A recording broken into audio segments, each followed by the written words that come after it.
আপনারা জানেন যে 26শে এপ্রিল 2021-এ মুনিয়া নামে একজন কলেজ ছাত্রী ধর্ষণের শিকার হয়েছিল এবং খুন হয়েছিল। এই খুনের প্রধানতম আসামি ছিল সায়েম সোবাহান আনবির, বসুন্ধরা গ্রুপের এমডি। এই মুনিয়াকে তিনি বনানীতে 9 মাস রেখে স্বামী স্ত্রীর মতো সংসার করেছে। পরবর্তীতে সে কুমিল্লা চলে যায়। কুমিল্লা থেকে আবার তাকে ঢাকায় নিয়ে গুলশানের একটা বাসায় রাখে। সেই গুলশানের বাসায় 26 এপ্রিল 2021 তারিখে সে খুন হয়। খুন হওয়ার আগে সে বাড়িওয়ালাকে বলেছিল সকালে যে আমাকে একটা গাড়ি দেন, আমাকে আনবির মেরে ফেলবে। তো কেন এই ঘটনা উদ্ভূত হলো কিভাবে? যে তাকে বিয়ে করার কথা ছিল, যখন দেখলো তাকে প্রতারণা করেছে, তার দেহ ভোগ করেছে, তখন মুনিয়া বলেছিল যে আমি ফেসবুকে এসে সব ফাঁস করে দেব।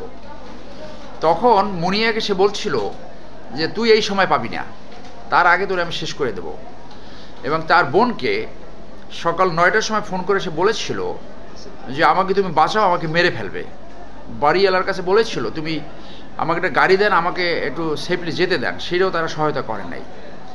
এবং অটোপসি রিপোর্টে দেখা গেছে তার শরীরে পুরুষের স্পার্ম, 3 সপ্তাহ প্রেগনেন্ট, তার আন্ডার গার্মেন্টস সব সেরা।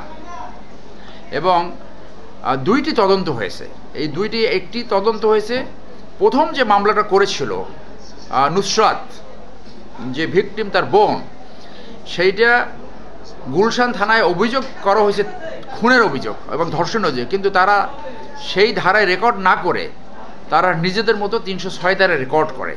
সেইখানে একটি তদন্ত রিপোর্ট হয়। এই তদন্ত রিপোর্টের ভিতরে এইগুলো আছে যে এই পুরুষের স্পার্ম, তারপরে তার আন্ডার গার্মেন্টস সেরা, সেইখানে আর কেউ যেত না।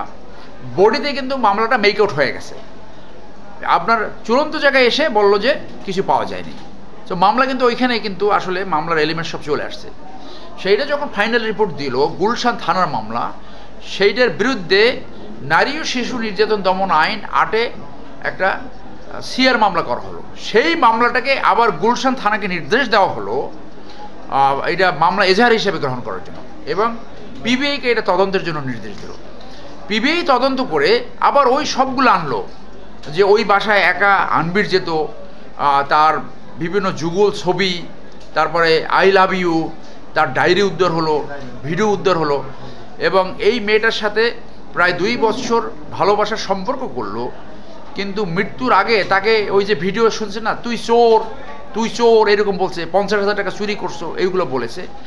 এইভাবে সে এত নিষ্ঠুরতা দেখিয়েছে যে খুনের আগে তাকে ধর্ষণ করা হয়েছে।